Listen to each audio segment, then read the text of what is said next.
అబ్బా ఇంకా ఎంతకాలం కష్టపడాలి. ఎంత కష్టపడినా కూటికి గుడ్డకి జరగడమే అంతతో మాత్రం అయిపోయింది.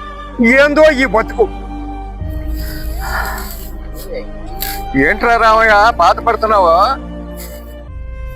ఏముందిలే మామ, మాలాంటి బతుకులు ఎట్లా తగలబడుతున్నాయి. ఈ దేవుడికి కూడా న్యాయం లేదు మావా. అదే పెద్ద పెద్ద కాలుగులు ఇచ్చేవాళ్ళు అయితే అన్నీ ఇస్తాడు వాళ్ళకి. మాలాంటి వాళ్ళకి ఏమి ఇస్తున్నాడు? రే అదేమి లేదురా, ఎంత చెట్టుకి అంత గాలి. ఇదిగో ఈ గడ్డి పోసకే అదే గాలి, ఆ పెద్ద చెట్టుకి అదే గాలి. అంతేగాని భేదాలు ఏమన్నారా? అట్లా మాట్లాడ మాకు మావా. నాకు ఊహ తెలిసినప్పటి నుండి నేను ఎంత కష్టపడి 2 కూతురు పెళ్లిళ్ళు చేశా, ఒక కొడుక్కి చదివించా. వాడికి 40 ఏళ్ళు వచ్చాయి. ఇంతవరకు ఉద్యోగం లేదు, సద్యోగం లేదు మావా. అల్లాడిపోతున్నాను. ఇంకా ఎంతకాలం ఈ కాయ కష్టం చేసి బతకాలి మావా.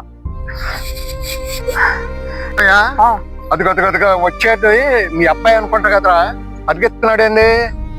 అవును మావా, ఏదో కొంపలు అంటుకుపోయినట్టుగా అంతగా పరిగెడుతున్నాడు. ఏంది, ఏమైందో ఏందో.